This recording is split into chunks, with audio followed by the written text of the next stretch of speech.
અને હવે આગળ વાત કરીએ અમદાવાદની વેદ મલ્ટી સ્પેશિયાલિટી હોસ્પિટલ વિવાદમાં આવી છે। પતરાના શેડમાં ધમધમતી હોસ્પિટલમાં પીએમજેએવાયની માન્યતા આપી દેવામાં આવી છે। આરોગ્ય વિભાગની કામગીરીને લઈને પણ સવાલ ઉઠ્યા છે। સમગ્ર મામલે તપાસ ચાલુ હોવાનું તાલુકા આરોગ્ય અધિકારીનું કહેવું છે।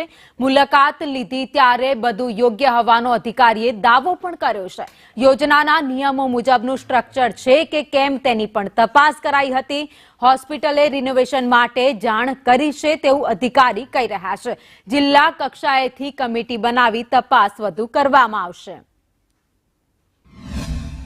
હોસ્પિટલ્સના ધારાધોરણ મુજબનું સ્ટ્રક્ચર હોવું જોઈએ, સર્ટિફિકેટ્સ એ પ્રમાણેના લીધેલા હોવા જોઈએ। અમે જ્યારે મુલાકાત લીધેલી હતી લગભગ 2-3 મહિનાથી એમનું રિનોવેશનની અંદર છે, એની પહેલા અમે મુલાકાત લીધેલી હતી ત્યારે બિલ્ડિંગ સ્ટ્રક્ચર ઓકે હતું। હવે અત્યારે જે રિનોવેશનમાં છે તો જે ફરિયાદ આવી છે એ પ્રમાણે ડિસ્ટ્રિક્ટમાંથી જે કમિટી બની છે એ તપાસ કરીને અમે